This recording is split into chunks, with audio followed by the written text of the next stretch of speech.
Hey guys, Crystal here from Elite Hair Care USA. So today we are doing a ombre color on my client here who actually has had this ombre service done before. Her hair has grown out and she decided that she wanted to do it again. As you guys can clearly tell, she is 100% natural. And when I say natural, meaning texture. And I wanted to start out, of course, by sectioning off her hair.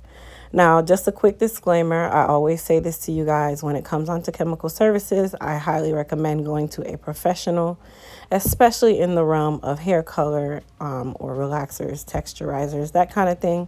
Why? Because these kinds of services can go completely wrong if done the wrong way, and corrective color is not cheap. So I started out by using somewhat of a balayage technique to apply the lightener to her hair. I wanted to feather it in. I did not want that harsh line, and that's another reason why I tell people all the time, when it comes on to hair coloring, you definitely want to know what you're doing.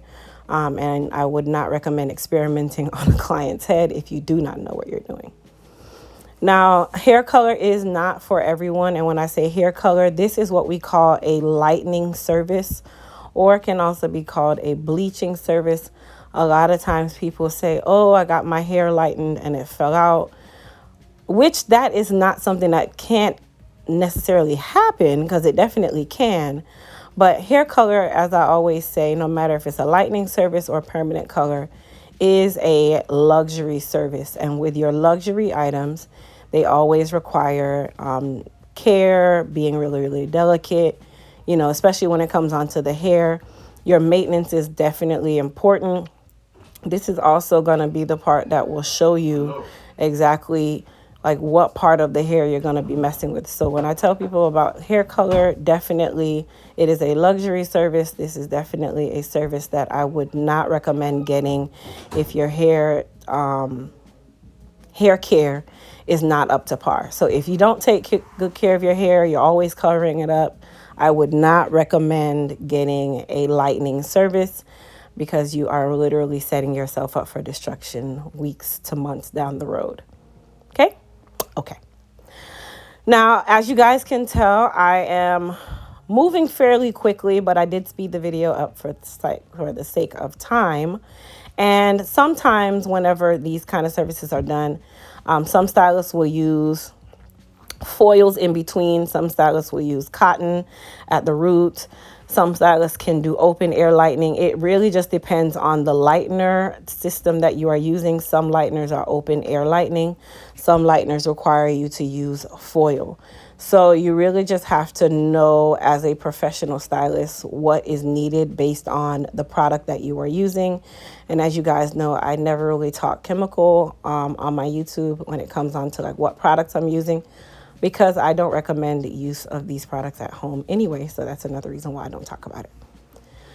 Now, I am definitely going to say that the lifting process was extremely quick. Even with her being natural, she did have some pre-lightened areas already from previous highlighting and lightening that we did before. So at this stage of the process, treatment is always best. So what I started out by doing is going ahead and rinsing out the lightener. The areas where she had pre-existing color or pre-existing lightening done, of course, they are going to come out a lot lighter than the other areas that were virgin or never lightened before. Now, this can add what we call some texture. It can add movement. It can add vibrancy. It can make an appearance of a highlight and a low light. There's so many different things that you can have happen when you have different lifting in different areas.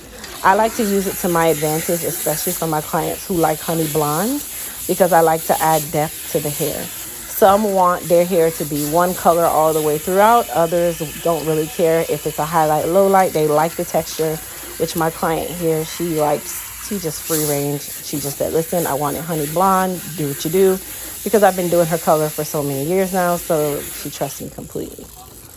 Now, when it comes on to lightening or bleaching services, your treatments definitely matter.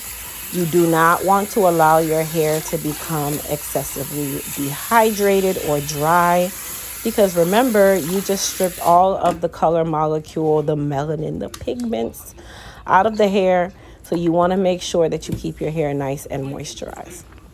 So for her shampoo and her conditioner, I am using our Moisture ELT shampoo and conditioner on her hair because I want to rehydrate the hair. I also want to make sure that I am aiding the lightening process where her hair was lightened, which is always an aggressive service, you guys. Like you're lifting 4, 5, 6, 7, 8, 9, 10 levels, which 10 levels in one lifting, one lift is kind of outrageous.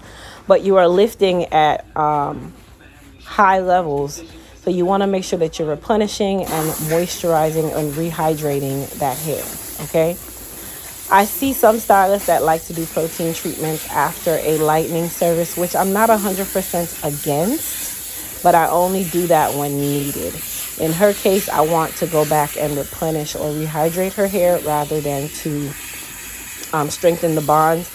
I'll do the strengthening of the bonds in the next treatment service. Right now, I want to focus on getting some hydration back into her hair, softening her hair up really, really nicely, and just rehydrating that hair so that when it's time for the style, we're not drying her out at all. And of course, when she goes home, she'll continue the same process. Okay. I did not use any of our clarifying shampoo, even though, this is the first wash, because clarifying shampoo can also somewhat dry the hair out. Even though our clarifying shampoo does not dry the hair out 100%, it is still a clarifier, and its goal is to strip the hair of its natural oils. So I went straight in with the Moisture ELT, and I'm only doing moisture, moisture, moisture.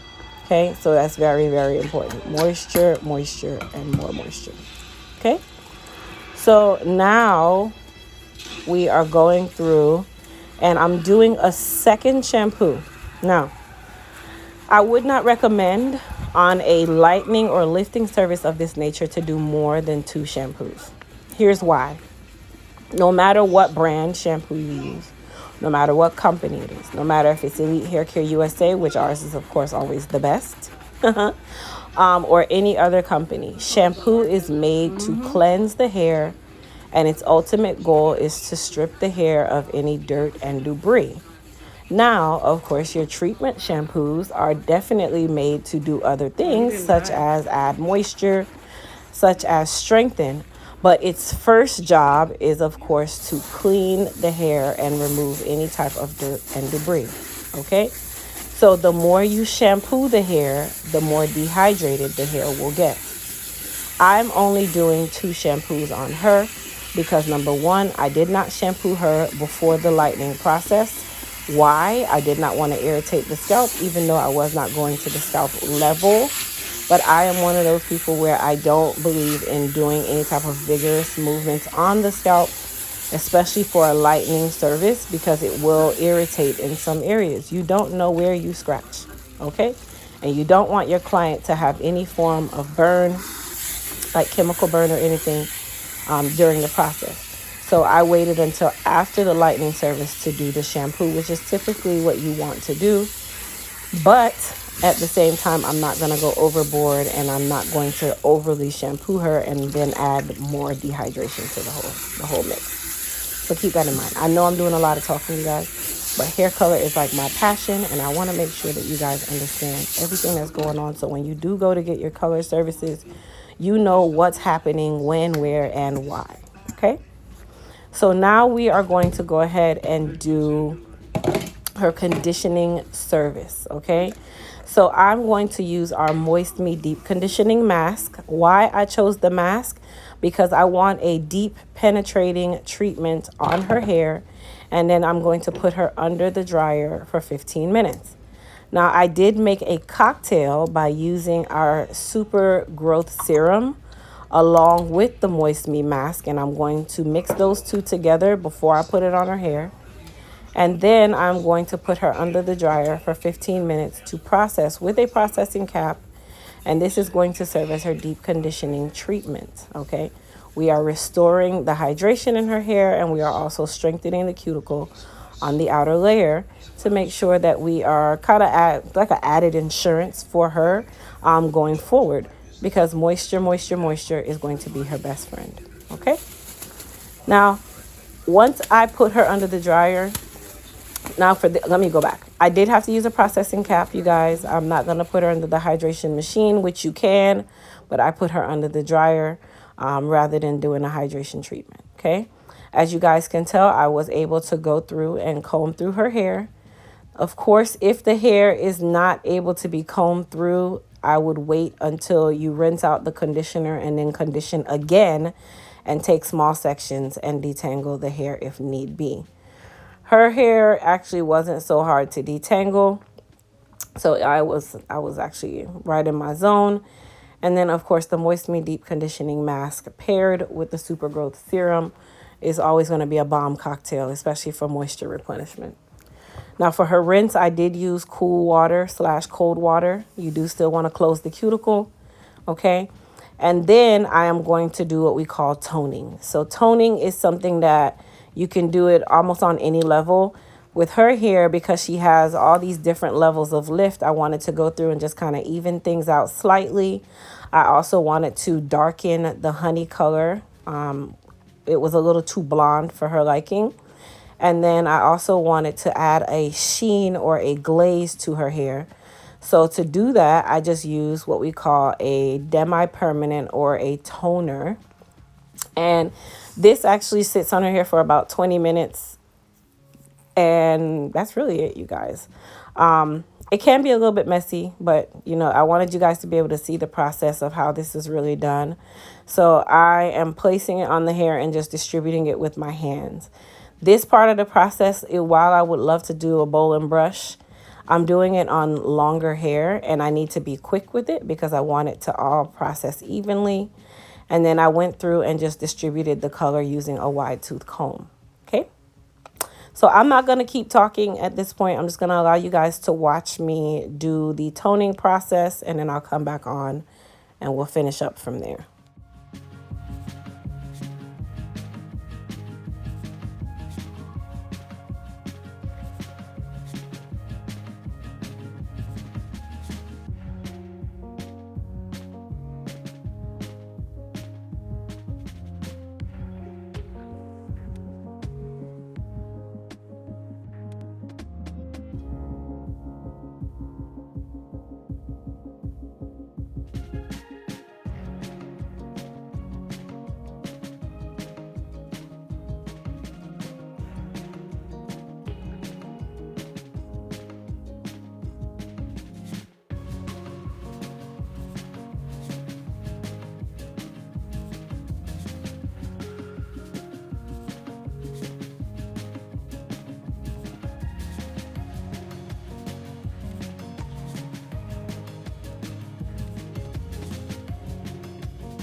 Okay, you guys, so I went through and finished out the toning process. As you guys can tell, It has a more even tone across the board.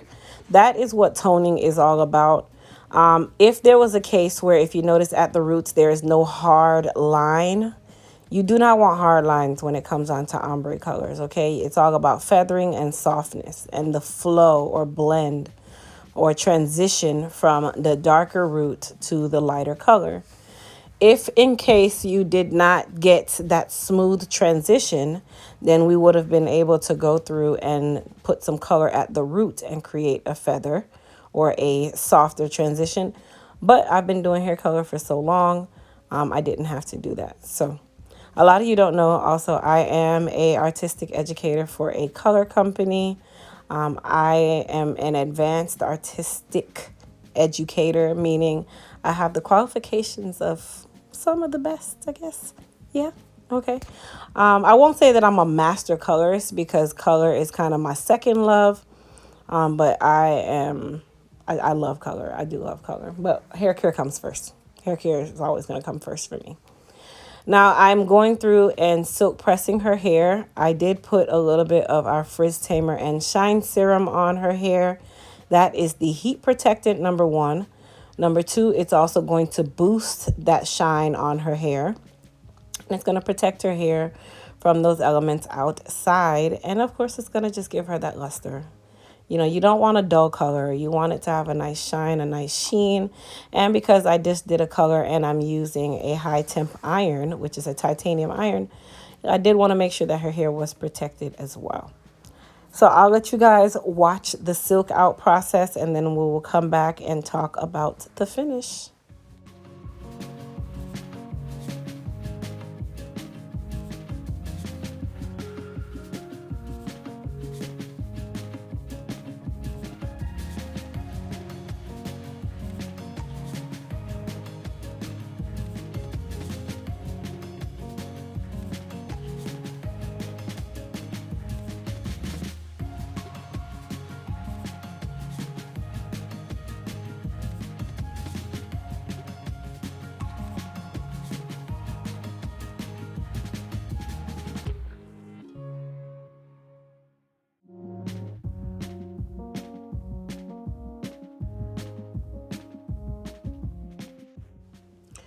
Okay, so now she's nice and silky. Now I want you guys to pay attention to the hair. So at this phase of the process, when the hair is dry, this is where you can see any mistakes. This is where you can see any overlifting. This is where the hair will point out to you that you missed a spot. This is where you can tell when you did something wrong, okay? And I'm sorry to say it, but everybody, anybody has had this time where they got to this phase and they see an area and they're like, oh my gosh, I didn't even get to touch that part. Which in my case, I did not have that problem because I did tone throughout. Sometimes I have to tone more than once. Sometimes you have to tone more than twice, 2-3 times until you get the color that you want. But in her case, I love the illusion that it gave of the low light highlight look. The front of her face is slightly darker when it comes onto the tone in that area, which that was the last area that we that we applied our lightener. So I could have allowed it to stay a lot longer, but I know my client and I know she did not want it to be extremely blonde in her face. So it just kind of worked out where the front was slightly darker and it still had that highlight, low light look, and then it just blended right into the back. So that's kind of where you're going. Color is something where you are able to be so creative. You know, there is no mess up, honestly, in color. Yes, there is. Let me not say that. There is a lot of mess up in color.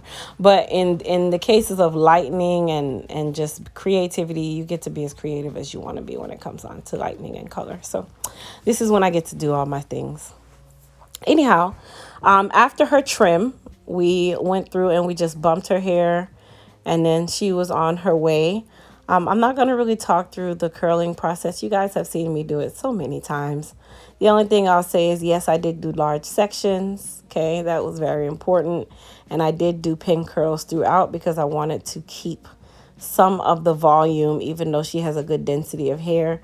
I wanted to keep some of that volume in her hair when it came time for us to actually style her hair. So I am going to go ahead and stop talking. I'll let you guys finish up watching the video. Please don't forget to hit that subscribe button if you are new to my channel. Please don't forget to also thumbs up this video and comment and tell us what you thought about her color. This is what you call an ombre color, okay? Ombre is basically anything with a dark or smudged root. And now they have all these other new terms like balayage, which balayage is not really a new term. It's just a technique. But it really all came from the ombre. And that's actually one of my favorite ones to do. So I'm going to let you guys finish watching. But as I said, don't forget to hit the subscribe button. And don't forget to thumbs up this video. Thanks, guys.